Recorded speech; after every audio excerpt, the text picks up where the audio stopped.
लोकसभा चुनाव से पहले यूपी की राजनीति में उथल पुथल देखने को मिल रही है। एक तरफ जहां स्वामी प्रसाद मौर्य ने सपा के महासचिव पद से इस्तीफा दे दिया है, तो वहीं सपा की सहयोगी अपना दल कमेरावादी की नेता पल्लवी पटेल भी अखिलेश यादव से नाराज दिखाई दी। जिसके बाद सपा अध्यक्ष और उत्तर प्रदेश के पूर्व मुख्यमंत्री अखिलेश यादव से जब पत्रकारों द्वारा स्वामी प्रसाद मौर्य के इस्तीफे के बारे में सवाल किया गया, तो अखिलेश यादव ने सवाल को टालते हुए किसानों के मुद्दे पर बात की और किसानों के आंदोलन पर केंद्र सरकार को घेरते हुए आरोप लगाया है कि सरकार किसानों को MSP देना नहीं चाहती है और मुनाफा कमाने वालों से मिली हुई है। बता दें, राज्यसभा चुनाव के लिए सपा के 3 उम्मीदवारों का मंगलवार को विधानसभा में नामांकन दाखिल कराने के बाद पार्टी प्रमुख अखिलेश यादव ने किसानों के आंदोलन पर पत्रकारों द्वारा पूछे गए सवालों का जवाब देते हुए कहा कि जो सरकार किसानों के नाम पर वोट लेना चाहती हो, जो सरकार स्वामीनाथन व किसानों के नेता चौधरी चरण सिंह को भारत रत्न दे रही हो, वह आखिरकार किसानों को MSP क्यों नहीं दे रही है। आइए सुनते हैं सपा सुप्रीमो अखिलेश यादव ने आगे क्या कुछ कहा।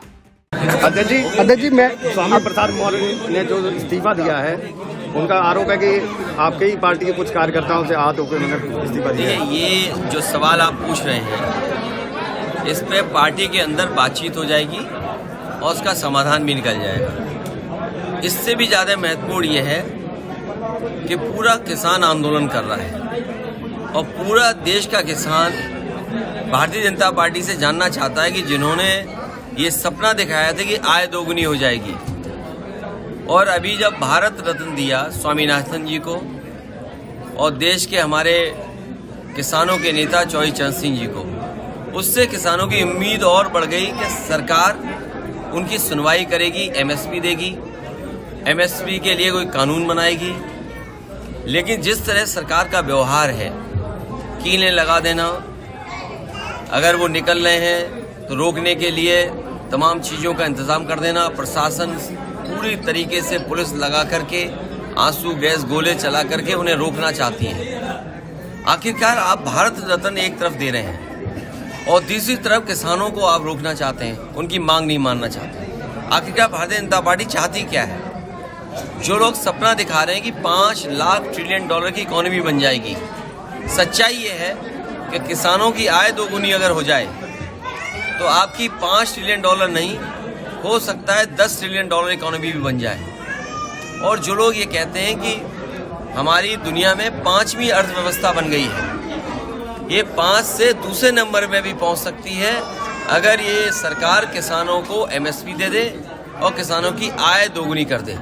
अध्यक्ष जी, कल पल्लवी पटेल ने कहा है कि PDA ने 3 लोगों का राज्यसभा टिकट घोषित किया, जिसमें जया अमिताभ बच्चन, आलोक रंजन और रामजीलाल सुमन जी। देखिए, क्या PDA का मतलब अल्पसंख्यक महिला नहीं हो सकती थी? क्या PDA का मतलब पिछड़ा महिला नहीं हो सकती थी? भारतीय जनता पार्टी से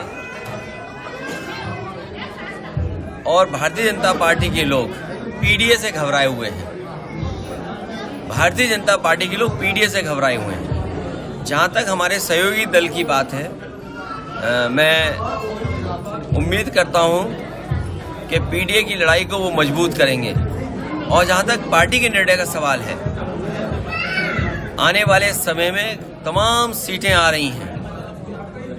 अभी तो MLC आना है, फिर राज्यसभा आना है, फिर MLC आना है, तो ये PDA की लड़ाई कहाँ कमजोर हो रही है। लेकिन पल्लवी पटेल ने तो वोटिंग करने से मना कर दिया, वोट नहीं करेंगे। देखिए, PDA का साथ आना, PDA के साथ सबको एक साथ लग जाना, ये बड़ी लड़ाई है और ये बड़ी लड़ाई कोई आसानी से नहीं जीती जा सकती है। बड़ी लड़ाई में बहुत लोगों का साथ चाहिए होगा।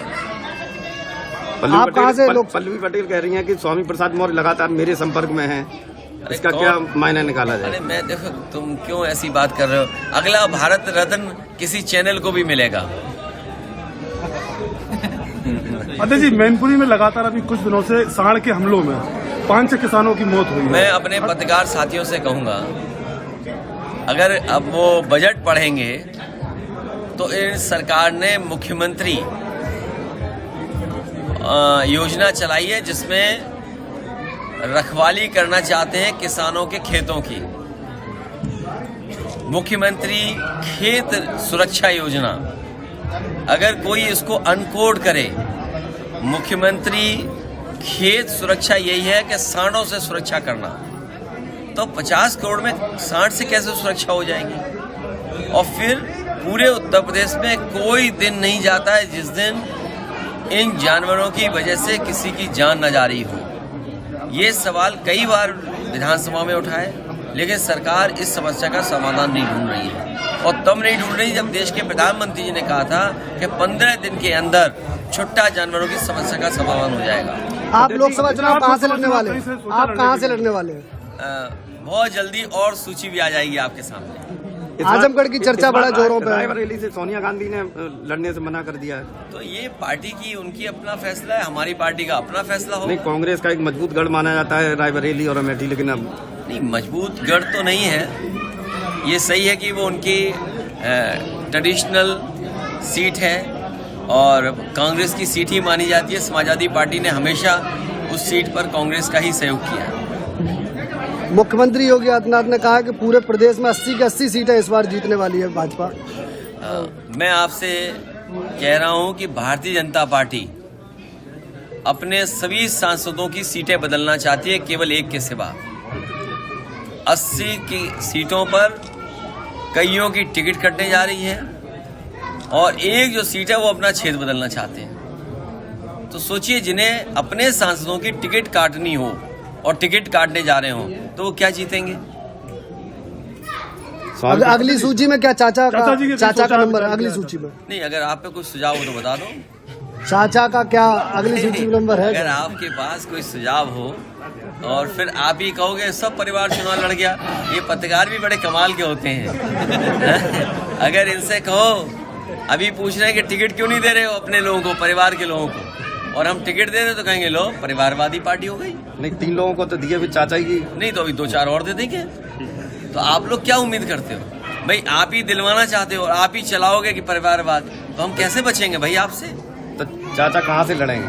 ये आने वाले समय में जैसे जैसे सूचियां आएंगी आपको सब जानकारी हो जाएगी कि पार्टी ने क्या फैसला किया।